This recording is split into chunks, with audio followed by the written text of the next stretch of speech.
नमस्कार दोस्तों। ईवीएम की इज्जत लूटी जा रही है और इलेक्शन कमीशन की भरे बाजार में नीलामी। जी हां, सिर्फ इसीलिए क्योंकि बीजेपी बंगाल में भारी मैंडेट के साथ 200 पार से इलेक्शन जीत गई। ओपोजिशन और उनका इकोसिस्टम ये बोल रहा है कि एसआईआर के जरिए बीजेपी ने कम से कम 60-70 सीटें जीती है। अगर 208 में से 60 सीटें भी निकाल दी जाएं, फिर भी 148 सीट बचती है, जो कि मेजोरिटी मार्क के लिए काफी है। तो 148 से भी बहुमत आ जाता। परंतु ये एक बार भी तमिलनाडु में जो पार्टी पहली बारी चुनाव लड़ी और पहली बारी में ही चुनाव लड़कर 100 सीटें जीतकर सरकार बनाने जा रही है, उनसे ये नहीं पूछेंगे कि ईवीएम ठीक थी या ईवीएम खराब थी। ये पहला चुनाव है जो इलेक्शन कमीशन ने बिना पथराव, बिना कोई भी वारदात और कोई भी इंसिडेंट के बिना संपन्न हुआ है। अदरवाइज 2024 के इलेक्शन तक बंगाल में हर रोज ढेरों वारदातें होती थी। देखिए, लेफ्टिस्ट आइडियोलॉजी के कुछ पत्रकार और कुछ इंटेलेक्चुअल्स जो अपने आप को कहते हैं, जैसे ऋचा चड्ढा, योगेंद्र यादव, राजदीप सरदेसाई, आरफा खानूम जैसे, they just can't digest BJP winning. It's clear as for sure. मतलब जब भी बीजेपी जीते तो बरगलाने वाले ट्वीट्स और पूरा इकोसिस्टम इसी बात पे लग जाता है कि ईवीएम खराब हो गई या इलेक्शन कमीशन ने कुछ हेराफेरी कर दी। 2024 में जब बीजेपी 30 सीटें दूर रह गई थी तो इलेक्शन कमीशन भी देवता जैसा लग रहा था, ईवीएम भी बिल्कुल दुरुस्त काम कर रही थी।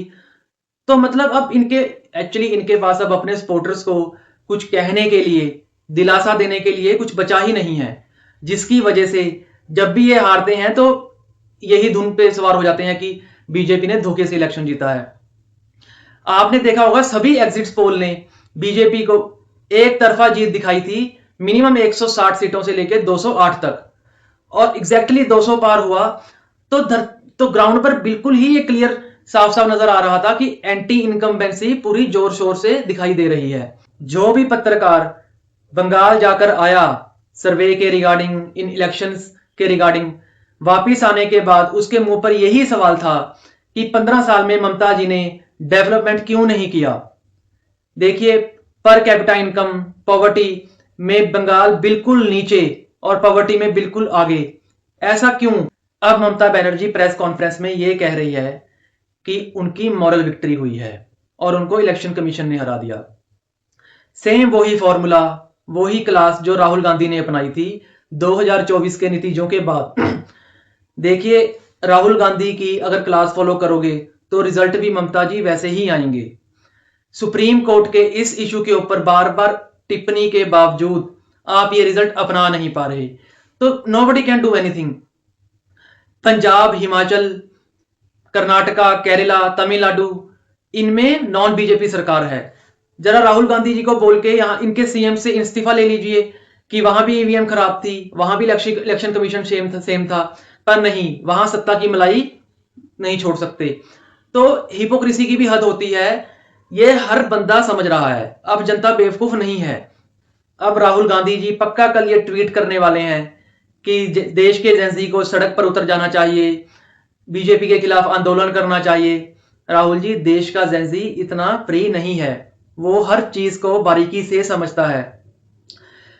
बंगाल के डेवलपमेंट के बारे में भी जरा पूछ लीजिए ममता जी को, कब पक्की सड़क खत्म हो जाती है और कच्ची सड़क शुरू।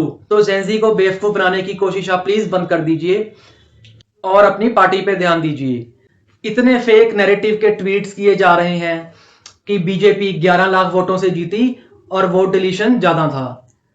60 सीटें ऐसी हैं जहां पे वोटर डिलीशन ज्यादा है विक्ट्री मार्जिन से।